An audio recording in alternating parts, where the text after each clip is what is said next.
Imagine walking away from a $300,000 deposit on a home. You came here for the truth, so let me unveil that for you. We're looking at a time that has been difficult for many, there's no question, and interest rates play a vital role in that. Why? Because this whole monetary system is set up around debt. In fact, money is born through debt, and some people still can't figure that out, but we've got to get our heads wrapped around it, and I know it's so difficult. Myself included, I find it difficult to understand what happened to the value of money. Well, that was gone a long time ago. In today's video, I'm going to explain a few things that have, been unraveling as we speak. It's a big concern. Let me get into it. First thing, you can see that Americans now need to earn a record $115,000 to afford a typical home. That's up more than 50% since 2020, and that's shocking, right? Because you need to make six figures just to own the average home. That's not an average salary. It's not an average household income. Now, when we play in the averages, of course, it depends on where you are. San Francisco is different than some place and back and beyond, but understand that this is still up 50% from where we were, and people can't afford that. There's no doubt, there's no question. And what has happened over this period of time? Well, there's one very significant difference, and that has been the amount of money that's been put out there in circulation. When you print, you devalue. A lot of the YouTubers, I'm done being nice, they will tell you that there's this massive deflation coming your way. It's a wave of deflation. Let me get the clicks, let me get the likes, and let me scare you. But understand that deflation isn't scary. It's not threatening. There's nothing that you got to worry about with deflation. It's healthy. It's part of that detox. When you're sick, when you see an animal sick, in fact, what do? They just lie there. They don't eat. They don't drink. They don't do nothing. They just lie there and they wait for that to basically detox out. That's not what the economy does. What do? You take an adrenaline shot. What do you do when you're tired? You've been up all night and you've been so stressed out and you just need some sleep. No. You need an espresso shot, and then you get real tired again after. Oh, you have another one, and you have another one. Those stimulants, they do damage over time. That's what's happening to this economy. We saw that in 2008. We saw that, of course, in 2020, the biggest surge of money ever before in 2020. And what do? They pour gasoline on that fire. With every action they've taken ever since. They are going to do it again. You tell those YouTubers where to go. I'm done. I'm done with that. The clearest sign yet that commercial real estate is in trouble. You got to understand that there are problems. There's no doubt about that. But those problems are met with the devaluation of currency, and it's coming. There are problems, number one being in commercial real estate, but we should have had a commercial real estate crisis sending office and when we look at retail as well, like the malls and things, I mean, that's bigger than a problem. I mean, my goodness, there's so many empty. There's so many places that do not have tenants all across the board. Fifth Avenue, like nice places, or what used to be nice places. This is one issue. Lenders this year have issued a record number of foreclosure notices for high-risk property loans. Many of these loans are similar to second mortgages and commonly known as mezzanine loans. You know what you do when you got an issue? You stack it right on top. How does that sound? That's a mezzanine loan. And guess what? They've got some problems right now today. Mezzanine loans have higher interest rates, offer a faster and easier path to foreclose than mortgages. That's right. And now they're going higher and higher and higher. This has become a serious problem. In fact, they say trouble in the mezzanine. Number of UCC foreclosures, sale notices for commercial property loans. Look, we're just at the beginning. But comparing this to 2008, we've surpassed that. This wasn't the big thing back then, right? Commercial real estate didn't really suffer in the same way that residential real estate did. Obviously, the subprime loans, all that, ninja loans. But you could see that this has become an issue here.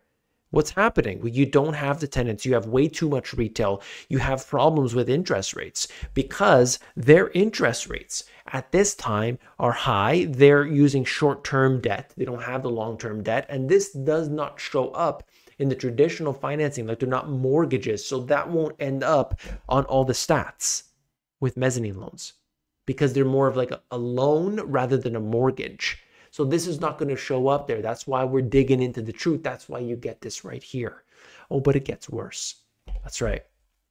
The money has stopped flowing into commercial real estate. Declining construction loans have been particularly severe as lenders continue to cut back. I am talking to people all over the place, looking at individuals, with builders on the small scale and even larger that have basically said, we cannot afford the current level of debt. Can't happen. We're in trouble. We're barely meeting our obligations here on our current builds because they get these construction contracts and these things are short term. But every time they were going back to get that, it's higher and higher and higher and higher. But the job is already halfway done. You can't necessarily stop. And that becomes a problem. WeWork files for bankruptcy amid glut of empty offices. So WeWork is one of those positions where they're holding on to all this real estate and they can't deal with it. They got to get rid of it. They got to say, we don't want to lease that anymore. We do not want these properties anymore. And so you're going to have a lot of empty offices, which is all today, as it stands, already a problem. Now you're going to have less. They're going to get rid of a lot of those properties and they say they're going to keep the good ones. So we'll see how that ends up, but it's not looking good for commercial real estate left, right, and center. Clients, check your inbox. Our CMBS, that's commercial mortgage-backed security delinquency report, is in with some nuances. A large industrial delinquency blew up the rate for that sector, and saying delinquency rate moves higher, hits new post-2020 peak. So here we are, seeing that. Who knows what's going to happen? It's just small at this time, but I wanted to make it clear that this is going on.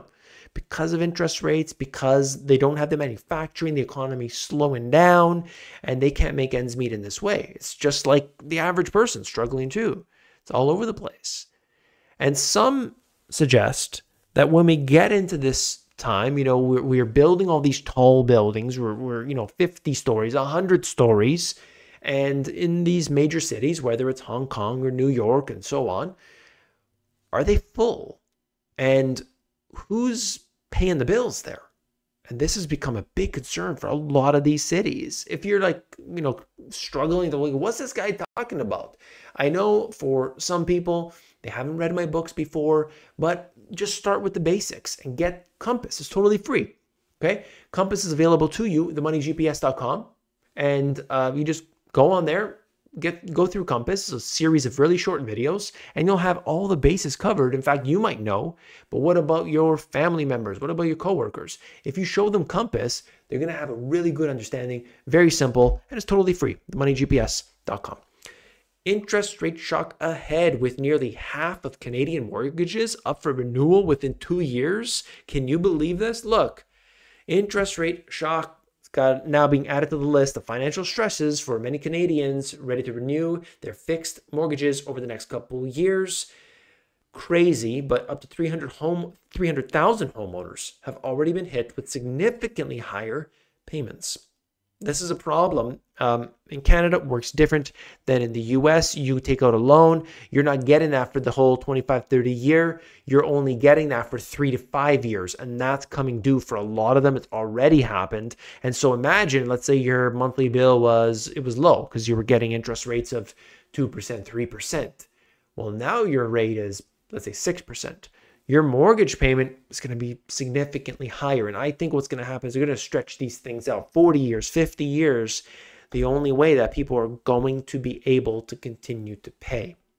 That's true, yeah.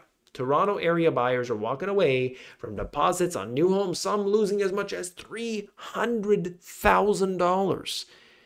Now that, my friends, well, that would hurt. $300,000 saying it's just impossible. I can't pay it. It's impossible. They try to go to friends. They try to get another loan. They try to do a, personal loan. They can't do it. And so they walk away from a lot of money. This is what happens during these cycles. With 60% of Canadian mortgages set to come up for renewal within the next 3 years, homeowners are facing a payment shock unless interest rates come down in a significant way. That's according to Royal Bank of Canada. This is the thing. We are in a case where obviously rates are too high. I talked about this in my first book, 2012, saying, hey, at some point they're going to raise interest rates and there's going to be a big problem.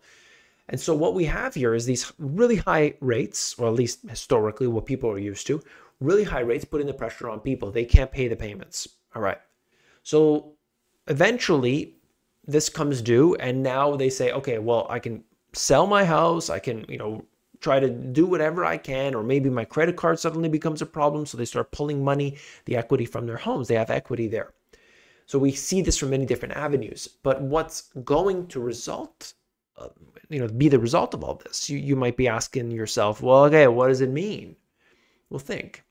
We move into a place in which we know already the central bank has made it very clear that they're not even going to wait for inflation to be at 2% before they cut interest rates. It just has to be on the way to 2%. Does that make any sense to you? Neither. Doesn't make any sense to me either, okay? And so what they are going to do is they're going to start cutting interest rates, and they're going to stop their quantitative tightening program, and they're going to create more inflation. You have to understand this.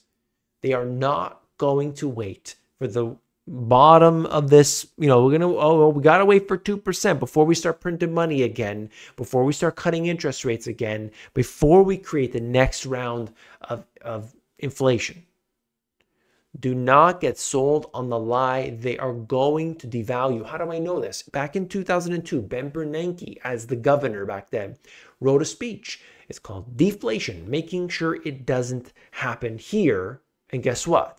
What did they do? What did they say in that speech? Number one, they talked about a devaluation of the US currency at 40%, referring to what happened in 1933, saying that, hey, it did the trick.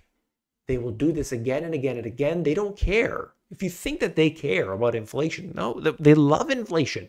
This is the tool that they use to create a divide between the rich and the poor. Don't wait for a specific opportunity, the opportunity of a lifetime. Don't get sold on all the nonsense. You need to know that you are being swindled right now. Don't get sucked into it, please. Meet the ultra commuters who start their day at 5 a.m. It costs them time and thousands of dollars, but they say it makes them better at their jobs and happier. I can't believe this. You got to move out an extra hour out of town. You used to live, let's say, 20 minutes. Yeah, I can't do it anymore. I got to go. Okay, now I'm going to live an hour and a half out. Are you really happier? I mean, maybe, but nobody's happy in traffic. I can tell you that. But that's what the article suggests. Yeah, it's fantastic. Ghost towns, federal office buildings are 80% vacant. Government audit fines. I talked about this in a recent video, but I'm just trying to show you. It's everywhere. Everywhere. This is a problem. Commercial real estate, office, everywhere. Residential has its own issues, certainly, but that seems to be not the focus for many anyway at this time. If you want a CFP, if you want a fiduciary to look at your situation and give you their financial advice and do that for free. Okay, I have actually partnered with Money Pickle so that you can get this. Okay, all you gotta do is click the link in the description. It brings you to a little landing page, and right there, you just click where your time that you want to be able to, schedule that with what works for you. And it's fantastic because I've been getting great feedback on it. It's totally free, and that's the kind of thing that would help out a lot of people, and that's why I'm happy to do that. Okay, link is in the description. All right, comment of the day says, thank you very much, by the way. Fed 1, if it ain't broke, don't fix it. Fed 2, let me get my sledgehammer. Okay, this is where we're at today. This is the kind of thing that they do over and over again. We go through these cycles. So we got to be prepared for inflation. If deflation happens, hey, let's celebrate. I'll be the first to pop the champagne. Non-alcoholic. All right. But looking at this, you got to realize they go for inflation. So be prepared for that. Take action on that. And don't sit there with your arms crossed. You're going to get slaughtered. Don't be one of those. If you need help, you come to me directly and I will help you. All right. Please give me a thumbs up on this video if you support the channel. And as always, you got to come back, type in. You're not going to see that in your feed. You got to type in the Money GPS so that you can see me tomorrow. Take care.